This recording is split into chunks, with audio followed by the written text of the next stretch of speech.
Les rencontres thérapeutiques, le podcast qui vous veut du bien. Des interviews, des découvertes, des réponses sur les médecines naturelles, complémentaires, et c'est maintenant sur Radio Connex. Bienvenue dans ce nouvel épisode, les rencontres thérapeutiques sur Human Connex. Et puis dans cet épisode, on va évoquer les maladies auto-immunes, les maladies chroniques. Et enfin, on va évoquer un tout petit peu l'épigénétique. Mais avant de vous donner toutes les définitions de ces maladies, des explications également, je vais vous présenter mon invité ce soir. C'est Catherine Juala qui est avec nous. Bonsoir Catherine. Bonsoir Dominique. Merci d'être mon invité pour ces rencontres thérapeutiques. Et puis, je vais te présenter, on va évoquer un petit peu ton parcours et quel parcours, parce que depuis 2000, tu es rhumatologue, tu as travaillé à Paris pendant 2 ans. Ensuite, pendant 10 ans, tu as géré l'ensemble de la rhumatologie sur les îles du nord de la Caraïbe, principalement Saint-Barthélemy, Anguilla ou encore Saint-Martin. Ensuite, direction Genève à partir de 2013. Tu exerces la médecine traditionnelle chinoise, l'acupuncture, la pharmacopée orientale, et puis médecine manuelle, le tout certifié de l'Institut franco-vietnamien et des hôpitaux de Chine à Shanghai et au Vietnam. Tu es également cofondatrice avec Gilles Mongalves, ça vous rappellera quelqu'un évidemment, de l'Institut Oatienne, formation également à la déprogrammation des stress émotionnels. Et puis, également, nouvelle formation, parce qu'il paraît qu'on vieillit, tu as également une formation en médecine anti-âge avec le docteur Hertog en Belgique. Ça te donne donc une vision holistique, on dit globale, et aujourd'hui on dit même une médecine intégrative, sur évidemment tout ce qui est problématique de douleurs chroniques. Ça, c'est ton rôle, notamment ostéo-articulaire, les rhumatismes inflammatoires, et tu es également fondatrice de l'IRMFA, tout simplement l'Institut de recherche en médecine fonctionnelle appliquée, qui est un institut de formation et de recherche en médecine qui contribue au développement de l'humain et au traitement des pathologies sur les plans physiologiques, neuro-hormonaux, énergétiques, émotionnels et mentaux. Avec tout ça, est-ce que c'est complet? Ah oui, là, je crois que ça, c'est pas mal. Et la deuxième question, c'est, tu dors quand on fait tout ça? Tu as le temps de te reposer. Ouais, tu y arrives. Ok. Voilà, donc moi, je mettrai les liens, bien évidemment, sur ce que tu fais. Ça donnera aussi des explications, parce qu'il y a des vidéos, on te retrouve sur certaines vidéos pour expliquer, entre autres, l'épigénétique. Il y a une petite vidéo en 2017, je crois, entre autres. Donc, on va mettre les liens, ce sera sous cette vidéo. Et puis, on a évidemment tout à l'heure commencé à parler des maladies auto-immunes et des maladies chroniques. Dans un premier temps, c'est quoi une maladie auto-immune? Alors en fait, c'est le corps qui s'attaque lui-même. C'est-à-dire que le corps, il y a un problème au niveau de l'immunité et le corps génère des anticorps qui vont attaquer. Alors moi, dans mon domaine, c'est la rhumatologie, où je m'occupe essentiellement de problèmes articulaires. Ces anticorps vont attaquer les articulations. Donc, voilà. Et alors, qu'est-ce qu'il y a comme maladie auto-immune? Est-ce que c'est des pathologies ou est-ce que ce sont des maladies ou comment on le définit?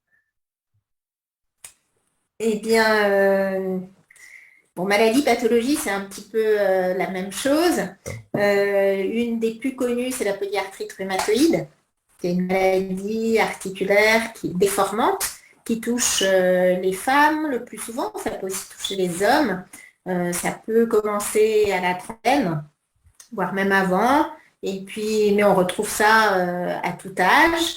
Donc cette maladie-là touche essentiellement les articulations périphériques, mais il y a aussi d'autres rhumatismes inflammatoires qui peuvent toucher aussi la colonne vertébrale, comme la spondylarthrite par exemple, les spondylarthrites ankylosantes, le rhumatisme psoriasique.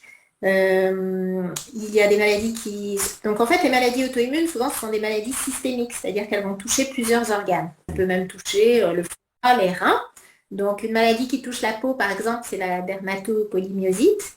Une maladie qui touche les reins, en plus des articulations, c'est le lupus. Voilà. Donc, Et la stérose en plaques fait partie de ces maladies auto-immunes ou pas? Oui, c'est aussi une maladie auto-immune. mais dans laquelle on ne retrouve pas d'anticorps ciblés. Voilà. D'accord. La fibromyalgie, C'est plus le système nerveux. La fibromyalgie n'est pas une maladie auto-immune, par contre. C'est plus un dérèglement du seuil de la douleur. Mais qui fait partie aussi des soins que le rhumatologue apporte? Oui, tout à fait. Oui, ça fait partie des maladies qu'on traite en rhumatologie parce que c'est une maladie qui touche beaucoup les insertions tendineuses au niveau des articulations de l'ensemble du corps. Donc, on a un certain nombre de points dans la fibromyalgie et s'il y a un certain nombre d'insertions tendineuses qui sont douloureuses, à ce moment-là, on peut définir le diagnostic. D'accord. Donc, à travers ton métier de rhumatologue, tu as développé une forme qu'on appelle aujourd'hui plus intégrative, plus holistique, plus globale, puisque tu intègres la médecine traditionnelle chinoise. C'est parce que tu n'avais pas les résultats escomptés avec l'allopathie ou c'est venu se compléter, se greffer à cette médecine? Les deux, parce qu'en fait, en médecine classique, on s'occupe beaucoup de la maladie, de couper les symptômes. Et en fait, on se rend compte que couper les symptômes ne suffit pas, parce que les mécanismes qui ont conduit à cette maladie, qui ont créé cette dégradation, ils continuent à évoluer, ces mécanismes. Et donc, avec les médicaments qui bloquent, les anti-inflammatoires, en médecine classique, on a beaucoup de les antibiotiques, les antiviraux. On va bloquer ces symptômes, mais on ne va pas agir sur la cause finalement du problème. Et du coup, on bloque tant qu'on peut, mais au bout d'un moment, ça ne fonctionne plus. Voilà, donc les patients reviennent toujours avec les mêmes pathologies. Et c'est ce que moi, je constatais dans ma pratique. Et c'est pour ça que je me suis intéressée à d'autres choses. Donc, notamment, comment déceler les mécanismes qui altèrent la santé et qui font qu'on aboutit à cet état morbide et comment agir sur des mécanismes de santé pour que la personne puisse se réparer, en fait. D'accord. Voilà. Donc, quand tu parles, quand on arrive à des cas morbides, ça veut dire qu'en fait, ça amplifie et ça finit par toucher tout le corps, c'est ça ou pas? C'est-à-dire, on peut grossir, on peut se retrouver avec des maux de tête alors que on pense que ça n'a rien à voir, on peut se retrouver complètement bloqué, c'est ça? Voilà. Ouais. Après, tout est lié. Tout est lié, c'est ça. Tout est lié, relié, interrelié. C'est bien ça. OK. Et donc, du coup, en parallèle, tu traites aussi ce qu'on appelle les maladies chroniques qui n'ont, au fond, rien à voir ou pas? En fait, toutes ces maladies-là sont chroniques. En rhumatologie, on a par défaut, que du chronique, c'est-à-dire des choses qui ne guérissent pas finalement. Donc en médecine, il faut savoir qu'on ne guérit pas grand-chose, de toute façon. Alors en médecine, tu veux dire en médecine allopathique ou en médecine générale? Parce qu'on parle en général. Oui, en général. Parce que par exemple, si on prend l'hypertension artérielle, les gens ont beau prendre des médicaments, l'hypertension artérielle continue. Donc en fait, elle n'est pas complètement soignée. Même si on nous vend un peu le contraire en médecine classique. Mais les gens font quand même encore des complications de l'hypertension artérielle, même sous traitement, à savoir des accidents vasculaires cérébraux, par exemple. Donc, les traitements sont nettement insuffisants. Donc, quelque part, ce que tu me dis, c'est qu'on cherche à soigner la cause et non pas la source ou l'origine. On cherche on soigne plus les symptômes. Les symptômes. C'est vraiment la cause qui a qui a abouti à cet état pathologique. Donc, du coup, tu te tournes vers ces médecines orientales ou autres médecines qui vont permettre d'aller chercher et d'aller beaucoup plus loin en recherche, puisqu'on parlait de déprogrammation, par exemple, de stress émotionnel. Mais c'est pas toujours ça. Ça peut être totalement autre chose. Ça peut être un choc, un accident qui est arrivé dans cette vie-là, comme alors c'est là où on va commencer à rentrer peut-être aussi dans les symboliques et certaines croyances. Est-ce qu'on doit mettre de l'hérédité là-dedans? Est-ce que certains vont dire que c'est un coup de karma? D'autres vont dire c'est l'hérédité, on peut rien y faire. Est-ce que c'est plutôt une croyance en disant j'ai un torticolis, ça fait je sais pas combien de temps, c'est certainement que je prends pas la bonne direction, je regarde pas au bon endroit. Qu'est-ce que tu utilises là-dedans? Parce qu'il y a de la croyance, il y a peut-être une vérité, il n'y en a pas toujours. Comment tu perçois la chose? Oui, il y a plusieurs choses Oui, dans ta question. tout à fait. En fait, il peut y avoir plusieurs lectures d'un même problème. On peut lire sur différents plans. Moi, c'est ce que je fais quand je reçois un patient en consultation. J'ai à la fois une lecture rhumatologique. Par exemple, si la personne vient pour un torticolis, voilà, bah, on sait qu'il y a de l'arthrose cervicale, par exemple, à partir de 30 ans. Bon, bah, voilà, et la personne elle fait soit une poussée d'arthrose ou après, je vais avoir une lecture ostéopathique, c'est-à-dire je vais regarder en palpant à quel niveau c'est bloqué. Donc, je vais retrouver une zone au niveau de la colonne qui est impactée et qui peut être en lien avec différents organes dans le corps, okay, pour abréger. Ensuite, je vais avoir une lecture en médecine chinoise qui va me permettre de voir quelles sont en fait les déficiences de santé qui ont abouti, les mécanismes physiopathogéniques de l'arthrose qui ont permis d'aboutir à ce problème-là. C'est-à-dire que souvent l'arthrose, c'est des états Parce qu'en médecine chinoise, on va avoir une lecture en fait au niveau biophysique, c'est-à-dire au lieu d'avoir une lecture au niveau chimique ou morphologique en médecine classique, donc biophysique, ça veut dire qu'une inflammation devient un désordre de la thermorégulation. Donc en fait, souvent dans l'arthrose, on a des os froids, ce qui est un mécanisme de défense de l'organisme contre un excès de chaleur interne au niveau de certains organes. Donc le corps met en fait les os froids pour essayer de contrebalancer l'excès de chaleur qu'il y a à différents niveaux. Et le froid fige, donc en fait les muscles sont plus contractés, plus tendus, donc ils ne travaillent pas dans les bons axes. Donc les articulations, elles n'ont pas une dynamique correcte et du coup, elles s'usent, elles se dégradent. Et voilà. Donc ça, c'est par exemple un des mécanismes de l'arthrose auquel on a accès en médecine chinoise. Donc ça, c'est la lecture médecine chinoise. Et puis après, souvent, je suis amenée à traiter le patient sur ces 3 plans, donc le plan médecine classique, ostéopathie, médecine chinoise. Et puis si je vois qu'en traitant ces 3 plans, ça ne suffit pas, que le problème persiste, je vais à ce moment-là pouvoir avoir une lecture émotionnelle du problème, notamment s'il y a un contexte aussi qui me montre que l'origine peut être émotionnelle. Et là, je peux aller, je vais toucher pour voir quelle est la tension qui reste, parce que comme j'ai un toucher ostéopathique, j'ai vraiment l'habitude de ça. Et je vais pouvoir aller prendre une information en kinésiologie qui va me renseigner sur l'émotion sous-jacente à cette tension. Donc, quelle était ta question au départ, Dom?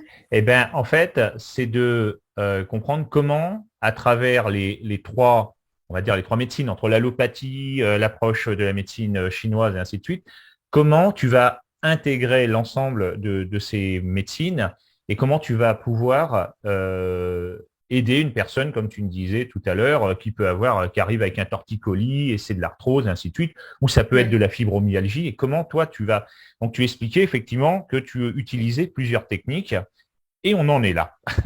Oui. Alors, donc moi, en fait, je traite sur ces différents plans-là. Et puis, alors, des fois, je suis amenée à commencer tout de suite par l'émotionnel, d'autres fois tout de suite par la rhumatologie. Ça dépend aussi un peu du désidérata de la personne, comment est-ce qu'elle est orientée. Parce qu'il y a des gens, c'est pas la peine de leur parler d'émotionnel. Et puis, il y en a d'autres qui ne veulent pas entendre parler de traitement classique. Donc, il faut aussi un peu jongler en fonction des attentes des gens. Après, au niveau émotionnel, pour moi, il y a toujours une lecture émotionnelle à avoir d'un problème. C'est-à-dire, ça m'est déjà arrivé, moi, par exemple, de me faire un torticolis en descendant l'escalier. Et en fait, ce qu'on constate, c'est qu'il y a une double commande qui vient à ce moment-là au niveau cervical. En général, c'est je veux aller dans une direction, mais il y a quelque chose dans mon entourage qui me pousse à aller plutôt dans une autre. Donc ça crée un conflit au niveau de la manière dont l'ordre est perçu, au niveau des synapses, c'est-à-dire l'interface entre le nerf et le muscle. Et du coup, le muscle reçoit, c'est comme s'il recevait 2 informations divergentes, et du coup, il se bloque, il se contracte. D'accord ? Donc, ça, c'est quelque chose que j'apprends à mes patients à observer. Ça s'observe par une sorte de voie de méditation, mais une sorte de méditation active qui est intégrée à la vie de tous les jours. Et ça permet d'observer ses pensées. Et si on arrive à être plus ou moins tout le temps en observation de ses pensées, au moment où le problème se produit, on se rend compte qu'on avait une volonté, en fait, d'aller dans un certain sens, mais qu'il y a une pensée qui a interféré. Et on voit bien ce conflit, en fait. Donc, ce que tu veux me dire, en fait, c'est que des fois, je dis oui alors que je pense non. C'est ça. C'est-à-dire on va dire oui à quelqu'un parce qu'on culpabilise, mais en fait, on n'a pas du tout envie, on pense complètement l'inverse. Et donc, en fait, c'est ça. On est sur un conflit intérieur. Donc, en fait, tout à l'heure, parce que là, il y avait ça aussi que j'avais un petit peu évoqué, c'était sur, je retrouve ça tout de suite, sur les symboliques. C'est-à-dire que là, on a donné l'exemple du torticolis, mais il y a aussi, par exemple, j'ai un problème de genou. On utilise cette symbolique en disant le je, et nous, si on est en couple, par exemple, il y a le nous, et on va avoir des problèmes de genoux. Est-ce que ça aussi, ça fait partie donc de ces fameuses symboliques de ce que tu expliquais? Donc, la symbolique, elle donne un cadre très, très global. D'accord. Mais après, il faut vraiment voir pour la personne qu'est-ce que c'est. C'est pour ça que je vais plutôt me servir de la kinésiologie, parce que ça permet vraiment d'avoir l'émotion exacte, le ressenti de la personne au moment du problème.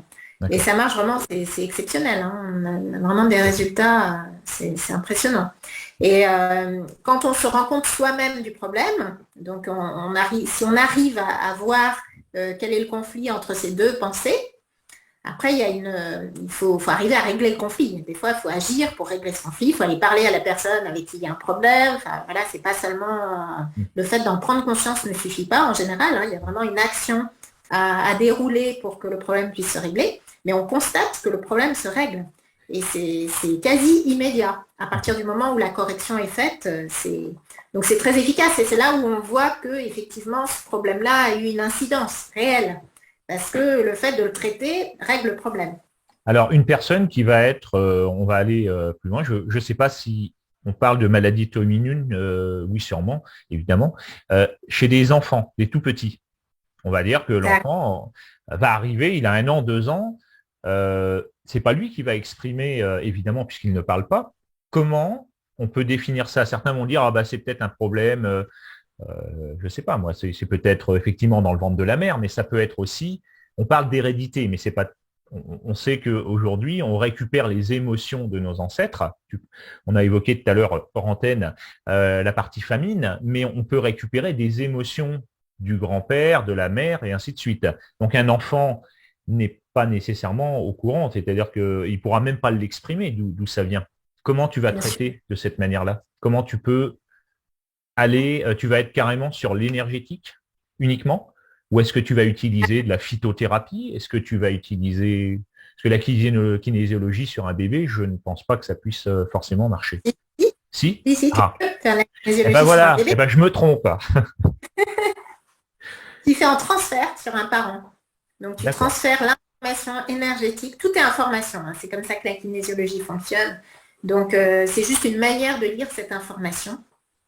Par le système neuromusculaire. En fait, juste pour rappeler brièvement comment ça fonctionne, la kinésiologie, c'est qu'on se sert d'un muscle, d'un test musculaire. On va aller tester la réponse de la personne en oui et en non. Donc, quand je te dis oui, je vais dans ton sens, je te renforce. Quand je te dis non, je m'oppose à toi, je t'affaiblis. C'est automatique. Et donc, on peut aller vérifier ce qui renforce ou ce qui affaiblit la personne par rapport à un objectif qu'on a défini. Et donc, on peut transférer, on transfère toutes les informations du bébé sur le parent et on va aller tester comme ça la réponse musculaire du parent, mais il va répondre avec les informations du bébé. Voilà, c'est quelque chose qui paraît un peu peut-être bizarre comme ça, mais c'est purement de l'information. Donc, en fait, on est un peu comme les ordinateurs. On peut transférer de l'information. Tout à fait. Et aller lire. C'est pour ça que les ordinateurs existent. C'est nous qui les avons inventés. En fait, on est un peu à cette image-là. Tout à fait. On invente. On se trouve dans nos inventions de nous. On a les bugs aussi qui vont avec. Euh, Exact. et du coup, si on a quelqu'un, évidemment, le corps, j'ai cette idée de sclérose en plaques. C'est vrai pour avoir vu, quand il y a une dégradation, il y a un certain seuil. J'imagine que est-ce qu'on arrive à rétablir le corps ou est-ce qu'à un moment donné c'est trop tard et la personne, on voit que ça se dégrade fortement de mois en mois même parfois. Est-ce qu'on peut alors freiner, j'imagine, si on le prend à temps, mais il y a peut-être un moment donné où on arrive trop tard ou pas? Ouais, parce qu'il y a une inertie, hein, et puis de toute façon, on va tous au même endroit à la fin. Donc, Ça, à la fin.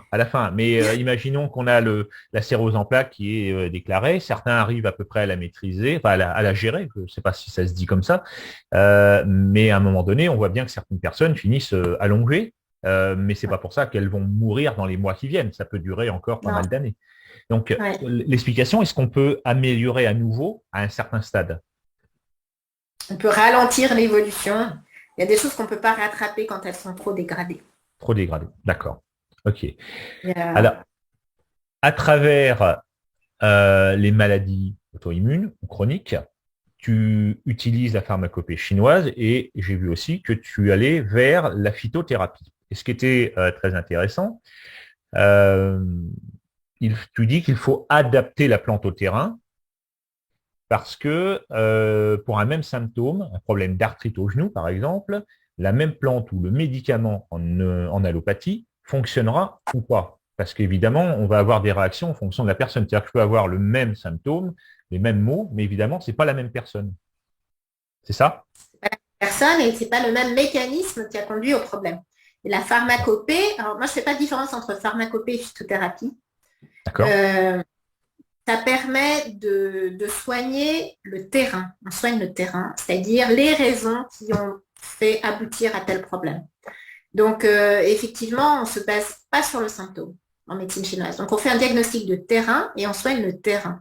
Donc, la pharmacopée, petite précision, on utilise ce mot-là généralement pour la pharmacie, tout ce qui est chinois, c'est ça, pharmacopée?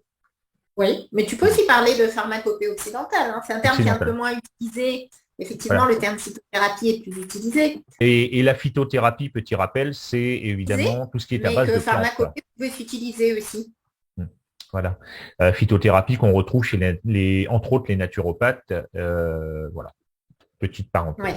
Après, c'est plutôt la manière dont la phytothérapie est utilisée. Parce que la phytothérapie, elle peut être aussi utilisée de manière symptomatique. Par exemple, vous avez des troubles du sommeil, vous allez prendre de la valériane et vous n'allez pas travailler sur qu'est-ce qui conduit aux troubles du sommeil. Ou bien vous avez de l'arthrose, vous allez prendre de l'arpagophytum, par exemple. Mais en fait, on sait que l'arpagophytum, il va jouer sur un certain type de terrain. Et ce qui explique qu'il ne va pas être efficace dans tous les cas. Et en médecine chinoise, quand je vous vois, je suis tout à fait capable de savoir si l'arpagophytum va être efficace chez vous ou pas. Et en fait, souvent, c'est efficace sur le surcroît d'effort.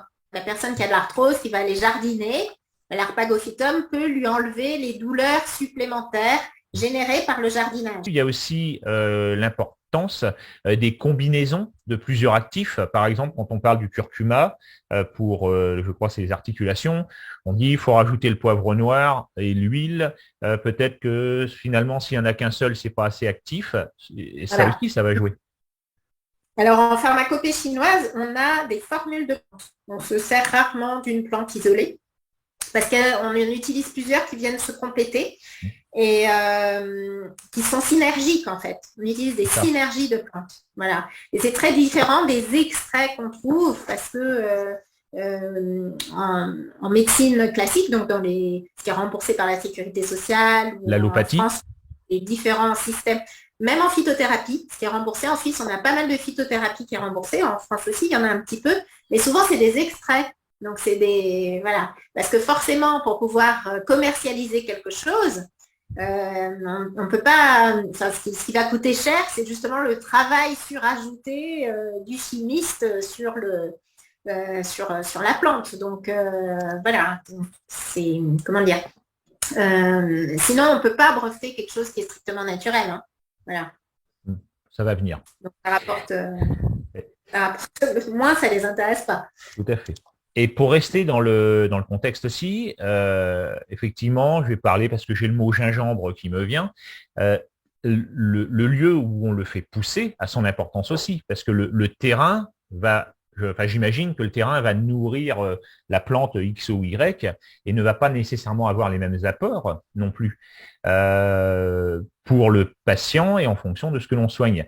Et toi, et c'est vrai que c'est difficile de dire je vais orienter une personne sur une marque, sur un produit, il faut aller le chercher ici plutôt que là, parce qu'effectivement, on n'a pas les mêmes dosages non plus quand on nous dit en capsule.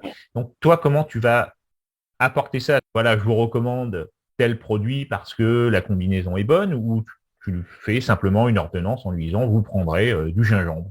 Point. Comment tu vas...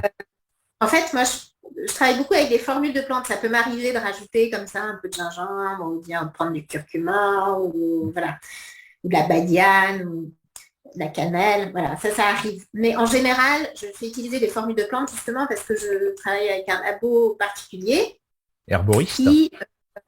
Pardon? Herboriste, peut-être? Non, c'est un laboratoire de plantes chinoises D'accord. qui est à l'étranger et qui, eux, ont ces formules de plantes, voilà, toutes faites. Et la personne va commander là-bas parce que je suis sûre de la qualité des produits. Par exemple, tu évoquais les conditions de pousse de la plante. Ça, c'est très important. Si on prend une plante comme l'aconite, par exemple, qui est une plante qui est aussi utilisée en homéopathie pour faire baisser la fièvre, en fait, c'est une plante qui est très, très réchauffante. Donc, en homéopathie, ils s'en servent à l'inverse, par le principe de la similitude. Et en pharmacopée chinoise, au contraire, on s'en sert pour réchauffer. Et normalement, c'est une plante qui pousse à très haute altitude, dans des conditions très froides. Et si on la fait pousser sous serre, elle ne va pas pouvoir développer les mêmes capacités que si elle pousse dans des conditions extrêmes. Et donc, on n'aura pas de propriété réchauffante. Voilà. Okay. Donc, il faut effectivement commander les plantes par des laboratoires qui travaillent correctement. Alors, je vais faire aussi là, on n'est peut-être pas dans les plantes, mais j'ai vu, à propos de la vitamine D3, le virologue et directeur de recherche au CNRS, petit rappel, le Centre national de la recherche scientifique est un organisme public de recherche. Donc, ce directeur, Jean-Marc Sabatier, alerte sur le fait que la vitamine D est essentielle à un système impliqué dans de nombreuses voies, dont la lutte contre les infections et les maladies auto-immunes. Petite parenthèse, ça vient pour le Covid, c'est tout. En maladies auto-immunes et peut-être d'autres pathologies, est-ce que tu peux nous donner le pourquoi de la vitamine D3 et ce qu'elle apporte? La vitamine D3, elle joue beaucoup sur l'os, déjà. Donc, après, il faut voir ça de manière globale. C'est-à-dire que si on est carencé, et on est carencé de toute façon quand on va en âge, quand on avance en âge, parce que le sang doit quand même apporter ce qu'il faut aux différents organes. Et pour ça, des fois, il va le chercher dans les tissus. Donc, même si vous faites des dosages dans le sang, vous allez trouver que c'est normal, alors qu'il y a certains signes cliniques, ça on l'apprend en médecine anti-âge, qui nous montrent que la personne est quand même carencée. Même si elle est en forme, qu'elle pratique sa marche quotidienne, si elle mange bien. Et même si le taux sanguin est correct. C'est quoi le taux sanguin? Qu'est-ce que tu appelles le taux sanguin? Il y a des normes de quand tu vas doser, par exemple, la vitamine A ou la vitamine D dans le sang. Là, il y a une norme, et soit c'est trop bas, soit c'est normal. D'accord? C'est ça que j'appelle la norme du taux sanguin. Okay. Voilà. Et donc, c'est important de ne pas être carencé. Il ne faut pas être carencé en protéines aussi, ça c'est très important. Donc, souvent, on n'a pas assez d'apports protéinés. Et il faut, à ce moment-là, il y a des patients, alors ça peut être des personnes qui sont végétariennes, ou souvent quand on va en âge, on a tendance à manger moins de viande. Mais du coup, il y a des amyotrophies qui se créent, c'est-à-dire des fontes musculaires. Et ça, c'est assez caractéristique sur l'arthrose du pouce. On a une fente de la partie musculaire ici. Et ça joue beaucoup sur l'évolution de cette arthrose du pouce qu'on appelle la rhizarthrose. Et une des manières d'aider la rhizarthrose, c'est de donner des protéines en poudre si les personnes ne peuvent pas manger plus de protéines à leur repas. Donc protéines, on rappelle, la viande, on va retrouver ça dans quels légumes, par exemple, sur des Alors, légumineuses ou des... oui, viande, poisson, œuf, déjà, hein, Oui, à la base. Et puis après, oui, il y a des légumineuses qui ont des protéines. Après, il y a pas mal de végétaux qui ont des protéines aussi, mais tout les à fait. protéines végétales sont beaucoup moins, on dit biodisponibles, c'est-à-dire qu'elles sont moins assimilables. D'accord. Et elles n'ont pas les mêmes chaînes structurellement. Et du coup, elles n'ont pas la même qualité aussi pour l'organisme. Nous, on est des animaux, donc on a quand même besoin de chaînes protéiques animales aussi. D'accord. Même si après, pour d'autres raisons, on peut ne pas avoir envie de manger des animaux, ça je peux le comprendre. Mais sur des questions strictement physiologiques, on est quand même constitué de ça et puis on en a Ça besoin. dépend peut-être aussi, encore une fois, du terrain et des personnes, parce qu'il y a des sportifs de haut niveau végétariens et qui sont quand même bien costauds. Alors, il doit y avoir un sacré suivi derrière, j'imagine. Ouais, ça je sais pas, faudrait regarder, mais C'est peut-être qu'ils ça. prennent effectivement des compléments alimentaires. C'est ça. OK. Donc, on a parlé pas mal des maladies auto-immunes sur des maladies chroniques. Tu peux nous rappeler ce que c'est qu'une maladie chronique? Alors, la définition de chronique, c'est quand ça dure plus de 3 mois. D'accord. Quand une maladie dure plus de 3 mois, déjà, elle est chronique. Donc, ça veut dire en fait qu'il y a des... Alors, en médecine chinoise, on se rend bien compte qu'en fait, il y a des déficiences et donc le corps n'arrive pas à se sortir de cette maladie tout seul. Voilà, c'est ça en fait. Une maladie chronique, c'est une maladie qui ne guérit pas d'elle-même. Une maladie aiguë, c'est par exemple un rhume. Vous faites votre rhume, 4-5 jours après, vous n'avez plus le rhume. Donc, c'est une maladie aiguë. D'accord? Voilà, c'est ça la différence. Donc, on va évoquer la fatigue chronique, par exemple, ou encore, j'ai parlé tout à l'heure, la fibromyalgie, je crois, quand on commence à avoir mal un peu partout, on va dire au-delà de 3 mois, 6 mois, sont des maladies chroniques, considérées comme maladies chroniques. C'est ça? Oui, Et oui. donc, Il y a déjà une alors, chronicité. C'est dans l'organisme suffisante pour que le corps ne s'en sorte pas tout seul.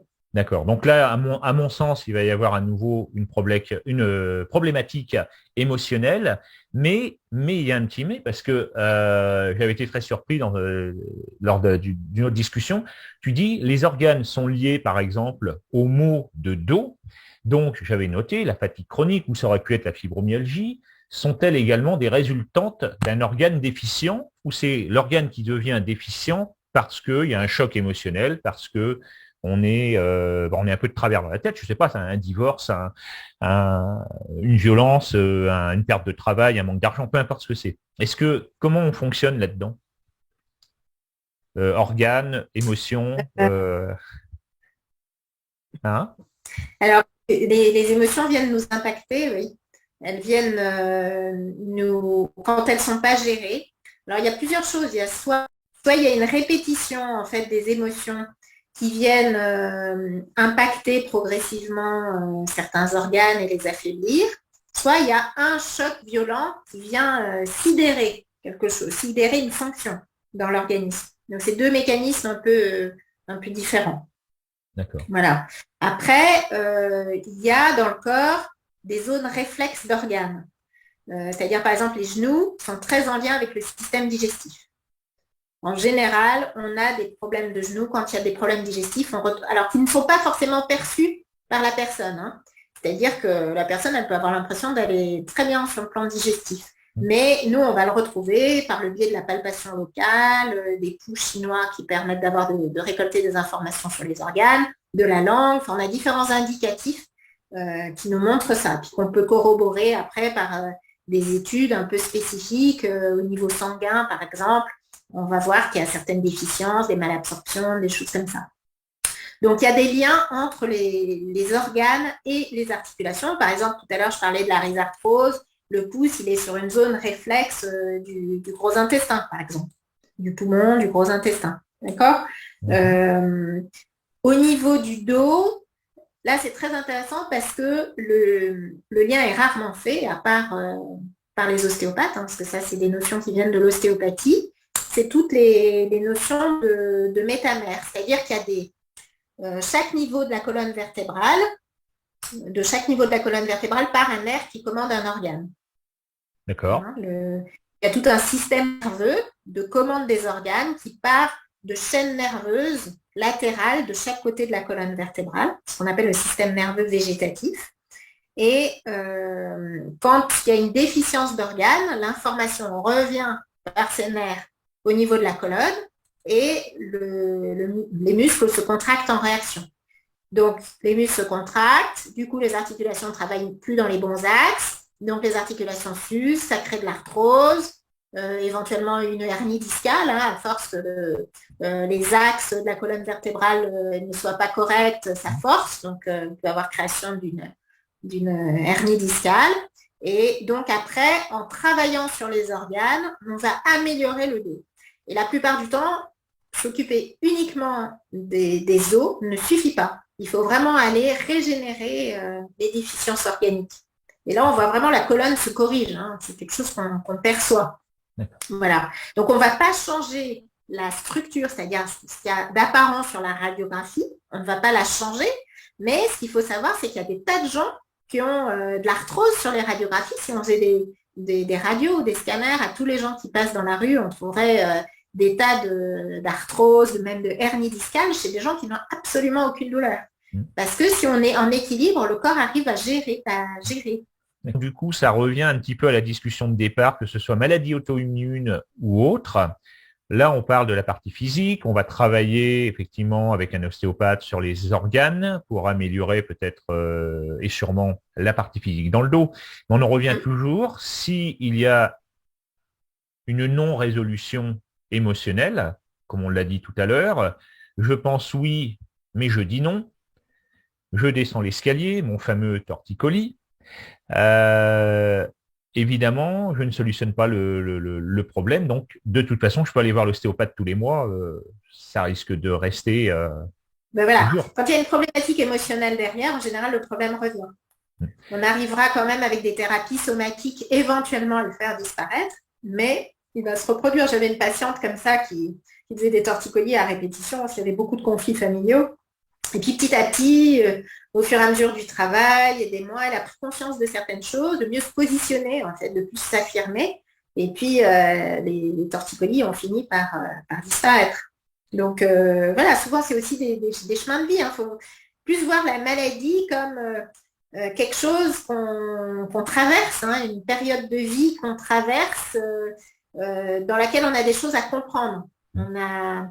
Voilà, il faut se repositionner, il y a des choses à régler. Voilà. Et à partir du moment où on accepte cette dimension-là, déjà on subit moins. Ça devient quand même un peu plus intéressant, entre guillemets, même si c'est jamais drôle d'être malade, bien sûr.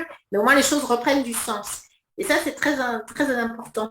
Et c'est quelque chose dont je parle beaucoup dans mes stages et puis à mes patients. Voilà, qu'est-ce qu'il faut changer maintenant, comment ça parle pour vous ce problème, et ça c'est vraiment une dimension qui est capitale. Alors quand on parle de personnes qui vont avoir des problématiques inconnues, inconscientes, on va parler pour certains d'hérédité, pour d'autres de karma, on parle un peu plus aussi de marqueurs sur l'ADN depuis pas mal d'années maintenant, puisqu'on s'est aperçu qu'on retrouvait des marqueurs qui pouvaient montrer, on a évoqué tout à l'heure la famine, on peut retrouver un fameux marqueur sur la petite fille, la grand-mère a une famine et la petite fille va ressentir cette famine alors qu'elle ne l'a pas vécue. Et puis, aujourd'hui, on parle pas mal de l'épigénétique. Alors l'épigénétique, petite chose, on nous met cette nouvelle science qui dévoile que le stress, c'est plus largement notre mode de vie, le sport, les relations sociales, notre propension à être heureux, notre travail influe sur nos gènes et cette empreinte négative peut se transmettre au fil des générations. Heureusement, repenser nos comportements peut changer la donne. Comment, toi, tu perçois l'épigénétique de ce côté, peut-être du côté de la rhumatologie, à travers ce que tu vois, à travers tes patients? Alors, effectivement, il y a beaucoup de trames familiales, de manières de fonctionner, en fait, dans les familles, et qui peuvent impacter, être responsable de certaines maladies auto-immunes. Et à ce moment-là, le fait d'aller retrouver ces trames-là et de les travailler, de les déprogrammer dans la mesure du possible, permet d'avoir vraiment un effet sur la maladie auto-immune. Après, il faut savoir que souvent, dans les maladies auto-immunes, il faut un travail de tous les jours. Alors ça, on en parlera peut-être un petit peu après, parce que la vie va venir réactiver cette fragilité-là. Et tous les jours, il y a des choses au niveau émotionnel à dégager et à faire pour être moins impacté. Maintenant, le fait de changer ses comportements au jour le jour va permettre d'agir sur ces marqueurs génétiques dont tu as parlé. Donc, c'est pas parce que on a quelqu'un dans la famille qui est atteint d'une maladie génétique qu'on va forcément développer la même. Alors ça, c'est important parce que moi, quand j'ai commencé la médecine, c'était pas du tout ce qu'on disait. Il y avait un fort déterminant génétique qui nous rendait un peu prisonniers. Et en fait, grâce à l'épigénétique, on a retrouvé une certaine forme de liberté. Puisque maintenant, on sait de manière scientifique que même quelque chose qui est présent au niveau de vos gènes peut ne pas s'exprimer. Donc ça a été quand même une avancée majeure. Sinon, c'est aussi quelque chose qu'on peut travailler en kinésiologie, puisqu'on peut remonter en transgénérationnel c'est-à-dire à un moment donné, le test de kinésiologie peut nous amener chez les parents, les grands-parents, les arrière-grands-parents, etc. Et on peut aller retrouver des charges émotionnelles à ces niveaux-là et les lever. D'accord. Il faut aussi faire attention à ne pas entendre. J'ai entendu des choses assez la kinésio parce que je le connais assez bien. Pour avoir discuté avec certaines personnes où il m'a dit que dans une autre vie j'avais été ça, c'est pour ça, j'ai été la reine d'Égypte. Et est-ce qu'il n'y a pas quand même des informations par moment un peu farfelues certainement. D'accord. Hein, c'est-à-dire qu'il faut faire attention. Ici et maintenant, donc je pense que c'est quand même plus simple de rester ici et maintenant.